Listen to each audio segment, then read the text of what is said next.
My name is Amanda Weber, and I'm the lead pastor here at Oak Grove United Methodist Church, and it is a special Sunday today. Anyone know why? Why? It's Scout Sunday. Woohoo! Isn't that amazing? Now, I know you guys are all thinking I was going to say Super Bowl Sunday.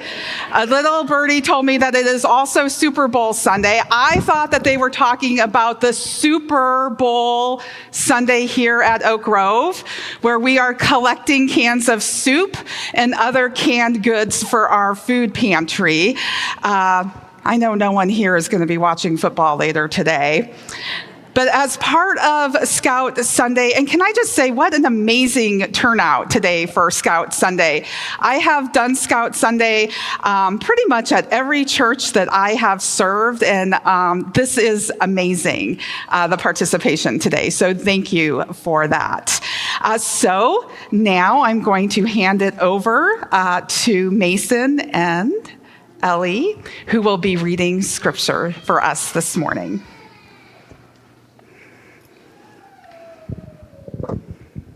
Exodus chapter 20:17. You shall not covet your neighbor's house, you shall not covet your neighbor's wife, or his male servant, or his female servant, or his ox, or his donkey, or anything that is your neighbor's. You did amazing. Thank you. James chapter 4, verse 2. You desire and you do not have, so you murder. You covet and cannot obtain, so you fight and quarrel. You do not have because you do not ask. Friends, this is the word of God for us, the people of God. Thanks be to God. Well, good morning.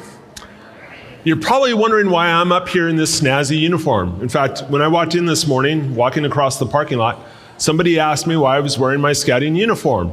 And no, it isn't because Amanda was gone all week and I'm out of clean laundry, okay? And you know, few people like Howie have actually said that they're envious of my cool shirt and patches. So, you know, it's actually a good thing. So when I talked to Pastor Amanda about what I was going to be speaking to you about today, I was hoping she was going to give me something really cool, an emotion that was really cool to talk about, like wonder or awe. But then I realized that Riley's a teenager. And if you've watched the movie, and you know teenagers aren't going to have emotions like awe or wonder because they already know everything. And if you don't believe me, just ask them. Well, talking about teenagers and kids and things today, and as Pastor Amanda has pointed out, today is Scout Sunday. For those of you who don't know this, Scouting has been around for 115 years here in the United States. In fact, yesterday was its birthday, and I didn't even get a cake, but that's okay. And for over 100 years, the Methodist Church has supported the scouting program. In fact, here at Oak Grove, we've had a scout unit for 93 years continuously, okay? So there's a tight connection between scouting and Methodism, other than we all carry around a coffee cup, okay? So scouting has touched a lot of us, you know, in a lot of different ways, probably all of us. Don't think so? Okay, well, let's find out. If you're an Eagle Scout or a Girl Scout Gold, please stand up. And a scout is physically fit, so stay standing. Come on, stand up. Okay, if you have been an adult leader in scouting, please stand. Come on, Howie. These are the people who, through their tireless efforts, actually make scouting possible. If you were a member of scouting as a youth, please stand up. These are the people who learn some basic skills in life, you know, like cooking, like first aid, things like that. Okay? There's still a few of you sitting. So if you've ever purchased or eaten Girl Scout cookies or scouting popcorn, please stand up. Okay? And if you're still sitting, there's a few Girl Scouts around here who are going to introduce you to Thin Mints, okay? Go ahead and take a seat. We've done our physical exercise for the day. So, do you remember how Pastor Amanda spoke about anxiety a few weeks ago? She was standing over here. You could tell she was a little anxious about what I was saying around PSA. here's the thing. For me, besides being an Eagle Scout, I also volunteer as a scouter here in the Tidewater Council, where I'm on the board, and I serve as a district commissioner. And I also volunteer as the director for scouting ministries for the Virginia Conference of the United Methodist Church. And the reason I do that is because I'm grateful for what it is scouting gave to me, okay? I was a scout in the 1970s, late 1970s, first half of the 1980s. For those of you who can do math, that makes me a Gen Xer. And it was a great time to be alive. Okay, when we were in town, we could ride our bikes until dark. You knew it was time to come home because the streetlights went off. Okay? We could still drink out of the hose back then. We never bothered to lock our doors, and you could still ride in the back of a pickup truck. If you've checked recently, there's still no seatbelts back there, but we could still ride in the back of the pickup truck. And then on Saturday mornings, we got to watch the best cartoons after chores, but we still got to watch the best cartoons, all until Soul Train came on. And that was the end of it. I can tell you that living in that time, growing up in that time, was the best decade ever. I mean, we had the best music. We had Prince, Michael Jackson, Bruce Springsteen, Duran Duran, Van Halen, U2. And if you were in the country, or at least outlaw country, it was Hank Williams Jr. and the Four Horsemen, Waylon and Willie, Johnny Cash, Chris Christopherson. And of course, we had MTV. What more could you ask for? But it wasn't just the music. We had the best television. I mean, for example, who could ever forget the show about the homeless Navy vet who also just happened to have a friend with a helicopter and drove a Ferrari around Hawaii?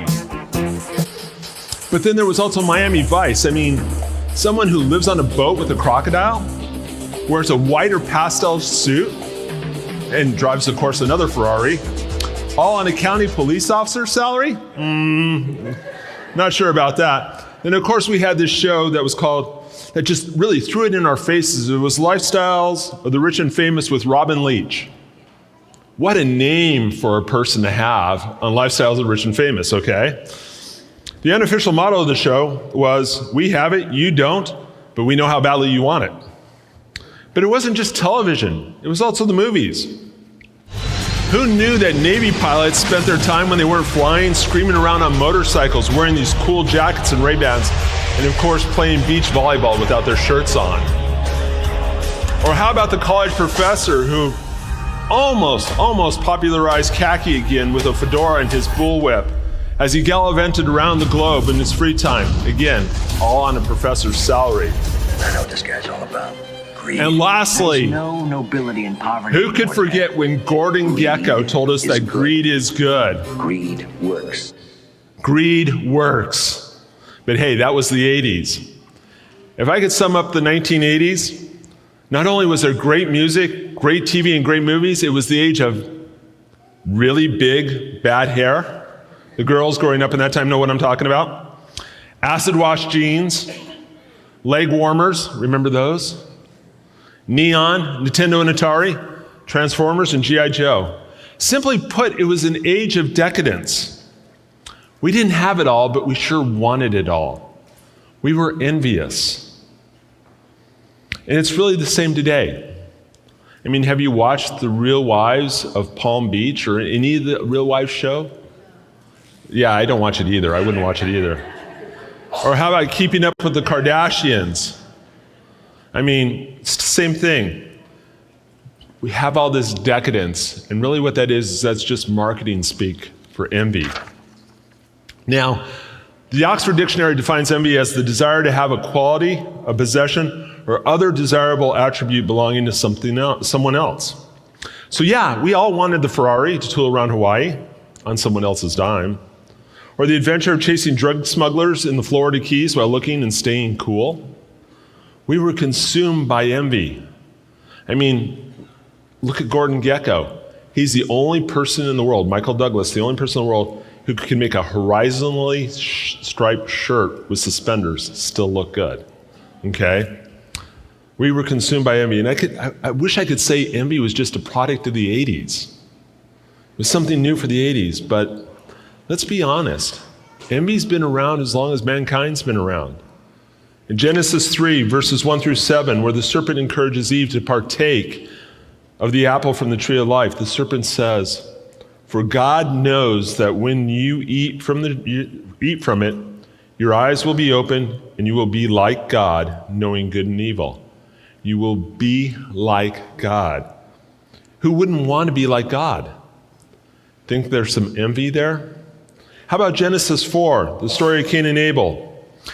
In Genesis 4, verse 7, the Lord says to Cain, "If you do what is right, will you not be accepted? But if you don't do what is right, sin is crouching at your door. It desires to have you, but you must rule over it." Cain envied Abel and the positive feedback he received from God. And where did it lead? Murder.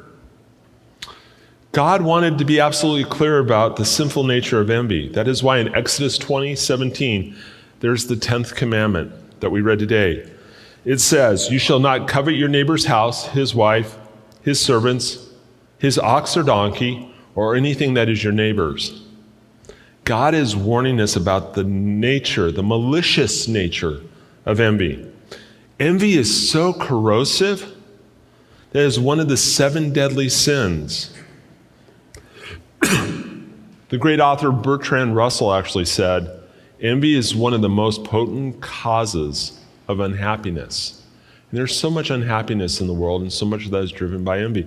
So why do we see envy in Inside Out 2? I mean, isn't she this cute little excited green girl? Hair with big eyes. If you watch the whole movie, we actually hardly see her speak. It's almost as if she isn't there, and in a lot of ways in our life, it's almost as if envy's not there, but it is. Because if you watch closely, it really plays a critical role in Riley's life. Envy first appears right after Riley goes through puberty. And for a lot of us growing up, that's when we saw the first thing around envy was as we were growing up, we saw it in those early teenage years, wanting that bike, or I'm old enough to remember going through the Sears catalog and folding over the corner pages saying, I want this, this, and this for Christmas. Okay? And it was envy that came up with the idea to look into the coach's notebook in an Inside Out 2. And then once she looked in that notebook and realized that she wasn't where she needed to be, anxiety went off the charts. But it was envy, not anxiety, that encouraged the dyeing of the hair, that pushed Riley to score, and then it also the one that encouraged her to take out her old friends so she could be like her new friends. Why is that important? Because envy doesn't exist alone. It exists with anxiety. But, and I think that's true in both the movies and life. Wherever anxiety goes, envy is close behind. Wherever envy goes, anxiety is close behind. So anyways, I'm one of those types of people who are always wondering things like, living in the tidewater, what is the purpose of a mosquito? Even better, I want to know what God was thinking when he created the platypus. And then, of course, I always wonder, or at least I have been, where does envy come from in our life? So, like a good researcher, I went out and did some research. And if you go back to the Bible, envy it already tells us where envy comes from. It comes from not knowing who we are, whom we were created by, and what we were created for. We're kind of like that puppy. We look out and we see this shiny object, and we think maybe that is what or how I'm supposed to be. Envy shows us that it's what we aren't, instead of supporting us and focusing on what we've been given. So I love the words of Paul in Philippians 4:12 through 13. I know what it is to be in need. I know what it is to have plenty. I have learned the secret of being content in any and every situation. Being content in any and every situation. That secret is gratitude. So if we go back to the Bible's original language, which was Greek and Aramaic, but we'll stick with Greek, the Greek word for gratitude refers to the quality of showing appreciation and returning kindness. Gratitude is a positive response to experiencing God's goodness and grace. In other words, once you realize that God is working in your life, you should show gratefulness in how you live, and it just becomes a cycle. If you're showing gratitude for what God has given you, how much room is there for envy in your life? Seems to me that if you're grateful, if you're really grateful, it kind of pushes out the room for envy, doesn't it? But since this is Scout Sunday and I'm up here in this really snazzy, unique uniform, let's take it back to Scouts and Scouting. Lord Baden-Powell was the British gentleman who was the founder of the Scouting movement.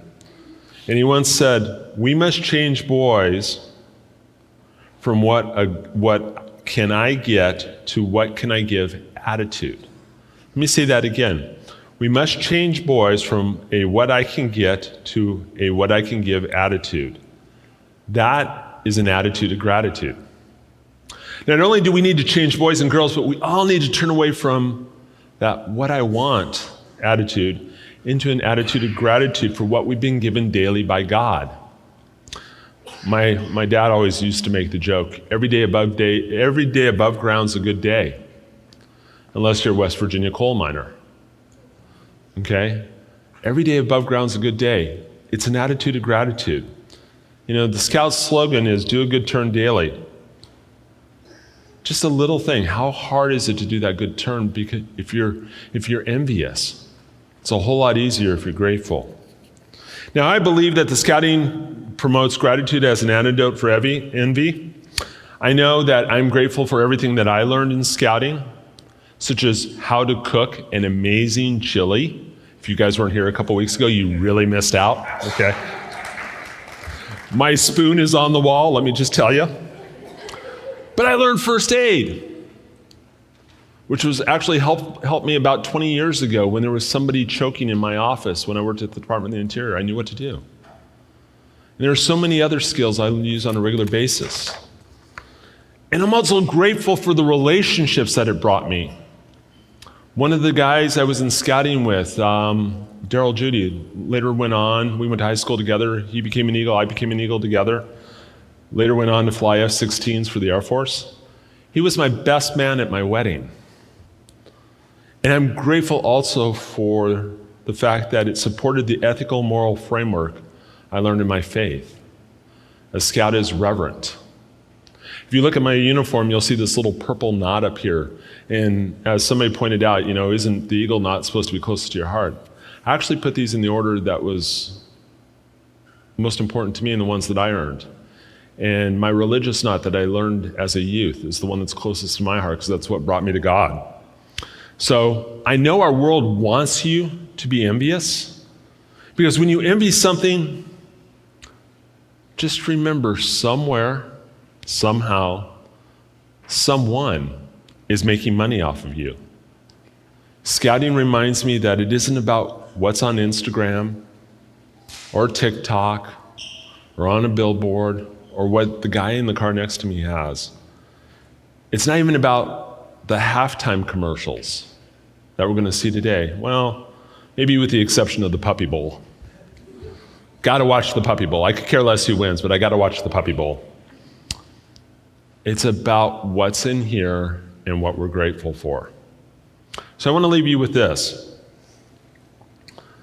Envy is what the world wants you to focus on, but it's not what we were created for.